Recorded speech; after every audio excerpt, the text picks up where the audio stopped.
കാറ്റാടി വൈദ്യുത പദ്ധതിയുമായി ബന്ധപ്പെട്ട വിവാദങ്ങൾ അവസാനിച്ചിട്ടില്ല. ഇന്നും കേരളത്തിൽ വളരെ സജീവമായി ഈ വിവാദം ഉയർന്നു നിൽക്കുകയാണ്. അഹാഡ്സിലെ 4 ഉദ്യോഗസ്ഥരുടെ പേരാണ് കാറ്റാടി വൈദ്യുത പദ്ധതിയുമായി ബന്ധപ്പെട്ട് വിവാദങ്ങളിൽ സജീവമായി നിൽക്കുന്ന പേര്. ഇതിൽ മുൻപ് 2 ഉദ്യോഗസ്ഥർ, കാർട്ടോഗ്രാഫിയിൽ വർക്ക് ചെയ്തിരുന്ന ഒരു ഉദ്യോഗസ്ഥനും IGA വിഭാഗത്തിൽ വർക്ക് ചെയ്തിരുന്ന മറ്റൊരു ഉദ്യോഗസ്ഥനും പുറത്തു നിൽക്കേണ്ടി വന്നിട്ടുണ്ട്. ഇപ്പോൾ താങ്കളും DPD റാങ്കിലുള്ള മറ്റൊരു ഉദ്യോഗസ്ഥനും പുറത്തു നിൽക്കുന്നു. താങ്കൾക്ക് എന്താണ് കാറ്റാടി വൈദ്യുത പദ്ധതിയുമായുള്ള ബന്ധം? താങ്കൾ ഏത് തരത്തിലാണ് ഇതുമായി ബന്ധപ്പെട്ടിരിക്കുന്നത്? ഈ ഭൂമി ഇടപാടുമായിട്ട് ഒരു തരത്തിലും ഞങ്ങൾ നേരത്തെ പരാമർശിച്ച ഷജിത്തിനോ ബൈജുവിനോ യാതൊരു തരത്തിലും ബന്ധമില്ല. കാറ്റാടി കമ്പനി വേറൊരു പ്രോജക്ട്, അഹാഡ്സ് എന്ന് പറയുന്നത് പരിസ്ഥിതി പുനഃസ്ഥാപന പദ്ധതിയും മറ്റു കാര്യങ്ങളും നടപ്പിലാക്കാൻ വന്നൊരു സ്ഥാപനം. അതിൽ ജോലി ചെയ്യുന്ന വ്യക്തികൾ മാത്രമാണ് ഞങ്ങൾ. ഒരു തരത്തിലും ഏതെങ്കിലും നിലയ്ക്ക് നമ്മൾ ബന്ധപ്പെട്ടിട്ടില്ല. പിന്നെ നമുക്കെതിരെ ഉയർന്നു വന്ന ആരോപണങ്ങൾ നോക്കിക്കഴിഞ്ഞാൽ കൃത്യമായിട്ട് അതിനകത്ത് യാതൊരു അടിസ്ഥാനവുമില്ല. അത് കെട്ടിച്ചമച്ച കഥകൾ മാത്രമാണ്. ഇപ്പോ ഭൂമി സംബന്ധിച്ച കാര്യം നോക്കിക്കഴിഞ്ഞാൽ 1275 എന്ന് പറയുന്ന കോട്ടത്തറ വില്ലേജിലെ ഭൂമി സംബന്ധിച്ച വിവാദങ്ങളാണ് പ്രധാനമായിട്ടും പൊന്തി വന്നത്. പക്ഷേ എന്റെ കൈവശമുള്ള ഭൂമി ഈ കോട്ടത്തറ വില്ലേജിലായിരുന്നില്ല, അഗളി വില്ലേജിലാണ്. അഗളി ടൗണിന്റെ കുറച്ചപ്പുറത്തുള്ള കാവണ്ടിക്കൽ ഭാഗത്തുണ്ടായിരുന്ന ഒരു ഭൂമി എനിക്കുണ്ടായിരുന്നു. അത് ഈ കാറ്റാടി കമ്പനി വരുന്നതിന് എത്രയോ മുമ്പ് ഞാൻ വാങ്ങിച്ച ഭൂമിയാണ്. അതും ഞാൻ 1997 മെയ് മാസം അട്ടപ്പാടിയിൽ വന്ന ഒരാളാണ്. അതിന് 9 വർഷത്തിന് ശേഷമാണ്, അതായത് 2005 ഇങ്ങനെ ഒരു ഭൂമി വാങ്ങാൻ തീരുമാനിച്ചത്. അത് തീരുമാനിക്കുന്നതിന് തന്നെ ഒരു സാഹചര്യമുണ്ട്. അട്ടപ്പാടി അഹാഡ്സിൽ നിന്ന് ചില പ്രത്യേക സാഹചര്യങ്ങളിൽ രാജിവെക്കാൻ തീരുമാനിച്ചു.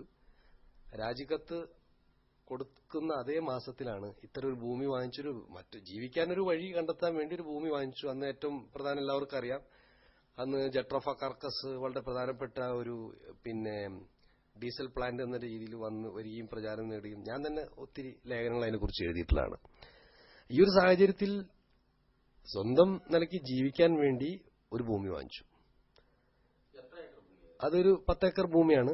അത് വാങ്ങിച്ചത് 2 ലക്ഷം രൂപയ്ക്കാണ് അന്ന് വാങ്ങിച്ചത്. ആകെ ഭൂമിയുടെ വില 2 ലക്ഷം ആണ്. ആ ഭൂമി വാങ്ങിച്ച് 2006 മാർച്ച് മാസത്തിൽ ആണത് രജിസ്റ്റർ ചെയ്തത്. ഒരു തമിഴ് കുടുംബത്തിന്റെ കൈവശമുള്ള ഭൂമി, ആദിവാസി ഭൂമിയല്ല, 100% ഉറപ്പുള്ള ഭൂമി. കാരണം നമ്മൾ പരിശോധിക്കുന്നുണ്ട്. ഇനിയിപ്പോ അതിന്റെ കീഴാധാരങ്ങൾ എന്തെങ്കിലും പ്രശ്നമുണ്ടോ, അതുണ്ടാവാൻ സാധ്യതയില്ല. കാരണം 1995 സംസ്ഥാന സർക്കാർ ഇവരെ പരമ്പരാഗതമായി തമിഴ് കുടുംബം കൈവശം വെച്ചിരുന്ന ഭൂമി പതിച്ചു കൊടുത്തതാണ്. അപ്പൊ അതിനകത്ത് രേഖകൾ സർക്കാർ തന്നെ പരിശോധിച്ച് കാണുമല്ലോ. ഒരു നിലയ്ക്ക് ആ പ്രശ്നമില്ല. അത് കഴിഞ്ഞിട്ട് ഞാൻ അഹാഡ്സിൽ നിന്ന് രാജിവെച്ചതിന് ശേഷം അഹാഡ്സിലെ നമ്മുടെ സഹപ്രവർത്തകരും സർക്കാരിലെ തന്നെ പലരും ഇവിടെ തുടരണം, കാരണം തുടക്കം മുതലുണ്ടായിരുന്ന ഒരു വ്യക്തി എന്ന രീതിയിൽ പോകുന്നത് ശരിയല്ല എന്ന രീതിയിലുള്ള സമ്മർദ്ദം വന്ന സാഹചര്യം ഞാൻ എന്റെ റെസിഗ്നേഷൻ പിൻവലിക്കുകയും അഹാഡ്സിൽ തുടരാൻ തീരുമാനിക്കുകയും ചെയ്തു. ഈ സമയത്ത് ഈ ഭൂമി അനാവശ്യമായി. കാരണം വെച്ചാല് ജോലി ചെയ്തുകൊണ്ട് ഇങ്ങനെ ഭൂമിയിൽ എന്തെങ്കിലും വർക്ക് ചെയ്യാൻ പ്രയാസമാണ്. പ്രത്യേകിച്ച് അഹാഡ്സ് പോലുള്ള സ്ഥാപനത്തിൽ അങ്ങനെ വർക്ക് ചെയ്യാൻ പറ്റുള്ളൂ.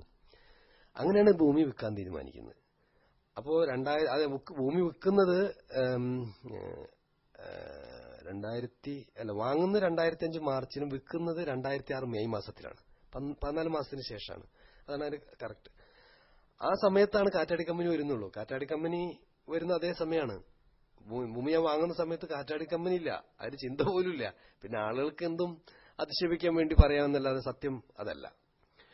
അപ്പോ ഭൂമി വിൽക്കാൻ തീരുമാനിച്ചു. ഭൂമി കുറച്ച് പൈസ കൂടുതൽ കിട്ടിയ എന്റെ സുഹൃത്ത് അഹാഡ്സിൽ തന്നെ ജോലി ചെയ്തിരുന്ന ബിനു എസ് നായരാണ് ലാൻഡ് കൺസൾട്ടന്റായി അന്ന് കാറ്റാടി കമ്പനിയുടെ വന്ന്.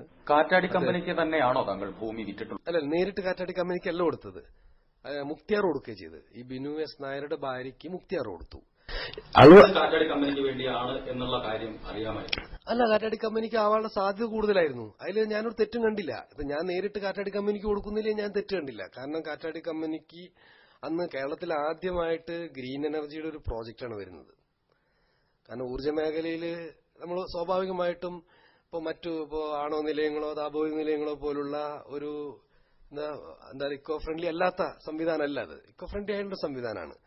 പിന്നെ നമുക്കറിയാം ഇപ്പൊ ഇതിന് തൊട്ട് താഴെയാണ് സൈലന്റ് വാലി. സൈലന്റ് വാലി പദ്ധതി വരുന്നത് നമ്മൾ ആ പദ്ധതി അന്ന് പരിസ്ഥിതി പ്രസ്ഥാനങ്ങളുടെയൊക്കെ തുടക്കങ്ങൾ ഉണ്ടാവുന്നതാണ്. അപ്പോ എല്ലാ പദ്ധതിക്കെതിരെ എന്നുള്ള സ്റ്റാൻഡ് ഒരു പരിസ്ഥിതി മൗലികവാദം എടുക്കാൻ പറ്റില്ലല്ലോ. ഇത് ഗ്രീൻ എനർജിയാണ്, ലോകം മുഴുവൻ ആ എനർജിനെ സപ്പോർട്ട് ചെയ്യുന്നു. നമുക്ക് അതിന്റെ മറ്റു കാര്യങ്ങളെ കുറിച്ച് നമ്മൾ ചിന്തിക്കുന്നില്ല. എനർജി വരുന്നത് പിന്നെ സർക്കാർ പ്രോജക്റ്റാണ്, ആകാശം സർക്കാരിന്റെ പ്രോജക്റ്റാണ്, മറ്റു സർക്കാർ സഹായത്തോടുകൂടി സർക്കാരിന്റെ അംഗീകാരത്തോടുകൂടി വരുന്ന ഒരു പരിപാടിയാണ്. അതുകൊണ്ട് അവർക്ക് നേരിട്ട് കൊടുക്കുന്നില്ല, എനിക്ക് പ്രശ്നം ഉണ്ടായില്ല. പക്ഷെ ഞാൻ കണ്ടെന്ന് വെച്ചാൽ എനിക്ക് ഇതിന്റെ പുറകെ നടക്കാൻ വയ്യ. ഈ ഭൂമി വിൽക്കുന്നതിന് വേണ്ടി ഇതിന്റെ പുറകെ നടന്ന ആൾ അതിനുള്ള സൗകര്യമില്ല. അതുകൊണ്ട് ഏൽപ്പിച്ചു 3.5 ലക്ഷം രൂപ തരാമെന്ന് പറഞ്ഞു. ആ 3 ലക്ഷം രൂപ എനിക്ക് കിട്ടിയത് കൊടുത്തു. ഒരേക്കറിന് 3.5 ലക്ഷം രൂപയായിരുന്നു അതോ മൊത്തം 3.5 ലക്ഷം രൂപ. ഈ 10 ഏക്കറയ്ക്ക് ആൾ ധരിക്കുന്നത് ഇപ്പൊ തിരുവനന്തപുരത്ത് മറ്റു ഇരിക്കുന്ന ആൾക്ക് തോന്നുന്ന ഏക്കർ കോടിക്കണക്കിന് രൂപ. ആകെ 10 ഏക്കർ ഭൂമി 3 ലക്ഷം രൂപയ്ക്കാണ്. അത് ഏക്കറിന് 35,000 രൂപ കൊടുത്തു. 20,000 രൂപയ്ക്ക് വാങ്ങി 35,000 രൂപയ്ക്ക് കൊടുത്തു. ഇതാണ് 1.5 വർഷത്തിന് ശേഷം എനിക്ക് കിട്ടിയുള്ള പൈസ. കാറ്റാടി കമ്പനി അട്ടപ്പാടിയിൽ വരുന്നത് പെട്ടെന്നുള്ളൊരു വരവായിരുന്നില്ല.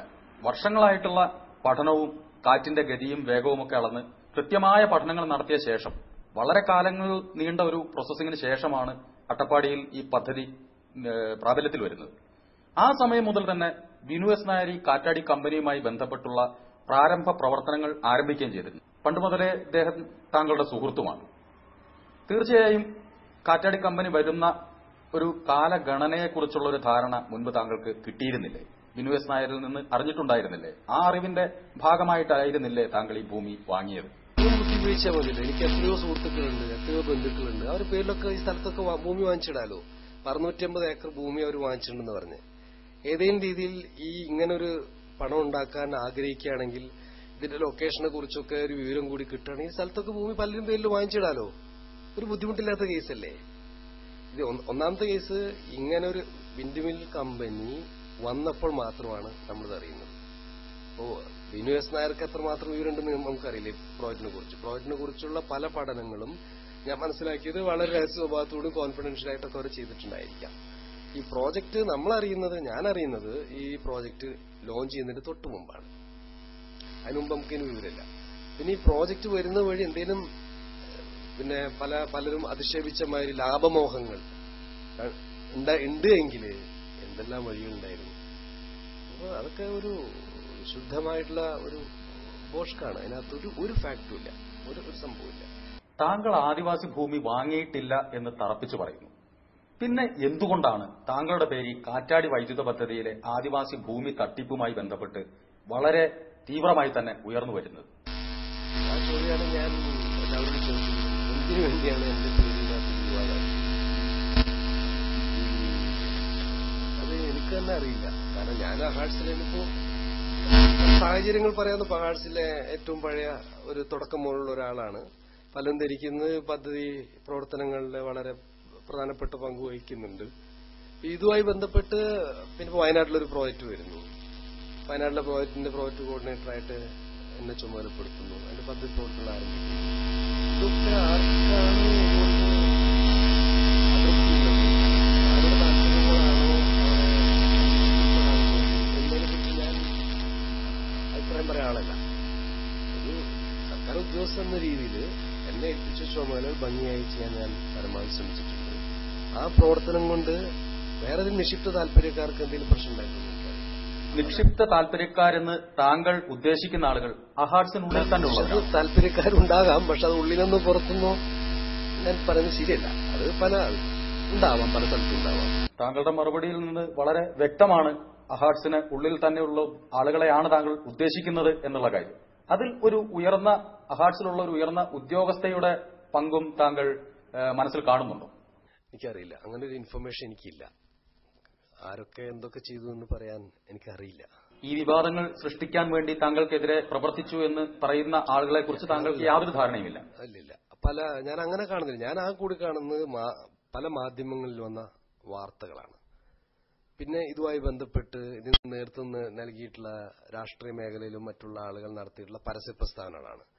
ഏത് രാഷ്ട്രീയ പ്രസ്ഥാനമാണ് വളരെ രൂക്ഷമായി താങ്കൾക്കെതിരെ പ്രവർത്തിച്ചത്? പലരുണ്ട്. ഞാൻ പറയാൻ പാടില്ല എന്നുള്ളതുകൊണ്ടാണ് പറയാത്തത്. ഒരു പക്ഷേ ഞാൻ ഉദ്യോഗസ്ഥന്റെ ഒരു കുപ്പായിട്ട് എനിക്ക് പറയാൻ പറ്റില്ല. ഈ കുപ്പായി ഊരി വെച്ചിട്ട് ഞാൻ പറയുമായിരിക്കാം. ഭരണപക്ഷവും പ്രതിപക്ഷവും ഒരേപോലെ ആക്രമിച്ചു എന്നാണോ താങ്കൾ ഉദ്ദേശിക്കുന്നത്?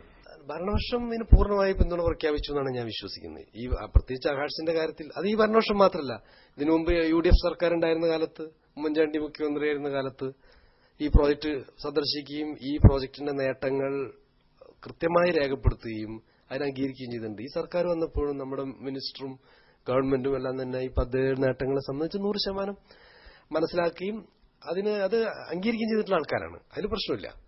ഈ വിഷയം ബന്ധപ്പെട്ട് മാധ്യമ രംഗത്തുണ്ടായിട്ടുള്ള ഒരു വമ്പിച്ച പ്രചരണ പ്രവർത്തനങ്ങൾ, പിന്നെ മറ്റു തരത്തിലുള്ള പ്രചരണ പ്രവർത്തനങ്ങൾ, അതിനകത്തുള്ള അതിന്റെ രാഷ്ട്രീയ വിവക്ഷകൾ ഞാൻ പറയാതെ തന്നെ താങ്കൾക്കറിയാം. അത് ഇപ്പോ ഞാനെന്ന വ്യക്തിയെ അടിക്കാൻ ഒരു വടി ഉണ്ടാക്കിയതാവണമെന്നില്ല. മറ്റാരെയോ അടിക്കാനുള്ള വടി ഉണ്ടാക്കപ്പെട്ടത്, അത് കൊണ്ടത് എന്നെപ്പോലുള്ള ആളുകളുടെ ശരീരത്തിലാണ്. അതിന്റെ മുറിവേൽക്കേണ്ടതെന്ന് ഞങ്ങൾക്കാണെന്നാണ് ഞാൻ മനസ്സിലാക്കുന്നത്. പിന്നെ ഇതിനകത്ത് എനിക്ക് പറയാനുള്ള വളരെ പ്രധാനപ്പെട്ട ഒരു കാര്യമാണ് ഇത്. ഈ ജനപങ്കാളിത്ത വികസന പ്രക്രിയയിൽ നടത്തപ്പെട്ടിട്ടുള്ള ഒരു നല്ല പരീക്ഷണമാണ് ഈ പ്രോജക്റ്റ്.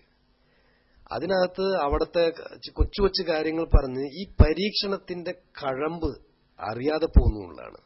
കാരണം നമുക്ക് ത്രിതല പഞ്ചായത്ത് സംവിധാനം, പഞ്ചായത്ത് രാജ് സംവിധാനം ഒക്കെ വരുന്നതോടുകൂടി അധികാര വികേന്ദ്രീകരണത്തിന്റെ ഒരു നല്ല തുടക്കം ഇന്ത്യയിൽ ഉണ്ടായിട്ടുണ്ട്. ഇത്തരം അധികാര വികേന്ദ്രീകരണത്തിന്റെ സത്തയെ വളരെ ആഴത്തിലെത്തിക്കാൻ ഈ പ്രോജക്റ്റ് ശ്രമിച്ചിട്ടുണ്ട്.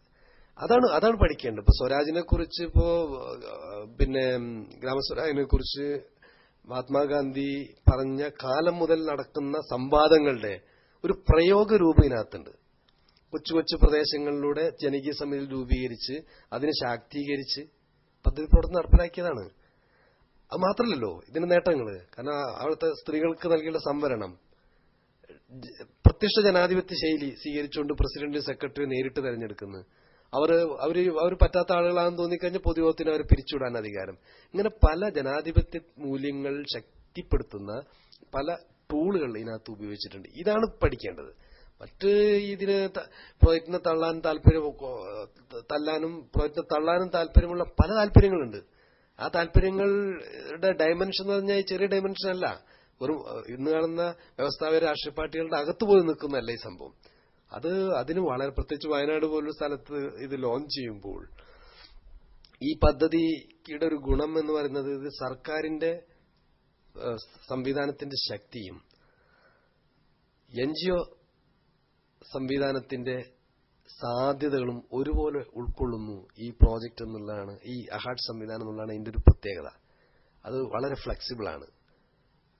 പദ്ധതിയുടെ ആവിഷ്കരണത്തിലും നടപ്പിലാക്കുന്നതിലും ഉള്ള സ്കോപ്പ് വളരെ കൂടുതലാണ്. അപ്പൊ ഇങ്ങനെ സ്കോപ്പ് ഒരു ഡിപ്പാർട്ട്മെന്റൽ സംവിധാനത്തിലില്ല, ഒരു NGO സംവിധാനത്തിൽ. രണ്ടിന്റെ ഒരു ബ്ലെൻഡാണ്. ഈ ഒരു സാധ്യത ആർക്കാണ് രുചിക്കാത്തത് എന്ന കാര്യം മനസ്സിലാക്കേണ്ടതാണ്. യഥാർത്ഥത്തിൽ ആർക്കാണ് ഇതിനു പിന്നിൽ വ്യവസ്ഥാപിത നിക്ഷിപ്ത താല്പര്യങ്ങൾ ഉള്ളത്?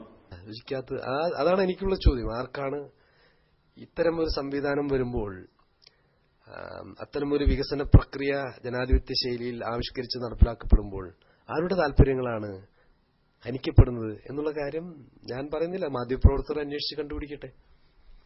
അങ്ങനെ ഇതിന്റെ അന്വേഷണം ആ രീതിയിൽ ദിശയിലേക്ക് പോകണമെന്നാണ് എന്റെ. താങ്കൾ ഈ പറയുന്ന അത്തരം നിക്ഷിപ്ത താല്പര്യക്കാരുടെ കൂട്ടായ പ്രയത്നത്തിന്റെ ഭാഗം കൊണ്ട് മാത്രമാണ് താങ്കൾക്കെതിരായി ഇത്തരമൊരു ആരോപണം ഉയർന്നു വന്നത് എന്നാണോ പറയുന്നത്? അഹാഡ്സിന് എതിരെയുള്ള ആരോപണത്തിനും ഈ പദ്ധതി പ്രവർത്തകർക്ക് നേതൃത്വം നൽകിയുള്ള ഞങ്ങളെപ്പോലുള്ള ആൾക്കെതിരെ ആരോപണത്തിൽ അത്തരം താല്പര്യങ്ങൾ ഉണ്ട് എന്ന് പറയുന്നതിൽ എനിക്ക് യാതൊരു സംശയമില്ല. ഉണ്ട്. അതും അതിനകത്ത് വരുന്ന ഒരു പ്രധാനപ്പെട്ട കാര്യങ്ങളാണ്. അതിന് പ്രാദേശികമായിട്ടുള്ള ചെറിയ പ്രശ്നങ്ങളും ആളുകൾക്ക് ഇഷ്ടക്കേട്, അനിഷ്ടം, അതൊക്കെ അതിനെ സംഭാവന ചെയ്തിട്ടുണ്ടായിരിക്കാം. ഇത്തരം കാര്യങ്ങളെ കത്തിക്കുന്നതിലും ഇത്തരം കാര്യങ്ങൾക്ക് ആവശ്യമായിട്ടുള്ള വിഭവങ്ങൾ സംഭാവന നൽകുന്നതിലൊക്കെ ഉപയോഗിച്ചത്. അതൊക്കെ ഞാൻ വളരെ ചെറിയ കാര്യങ്ങളായിട്ട്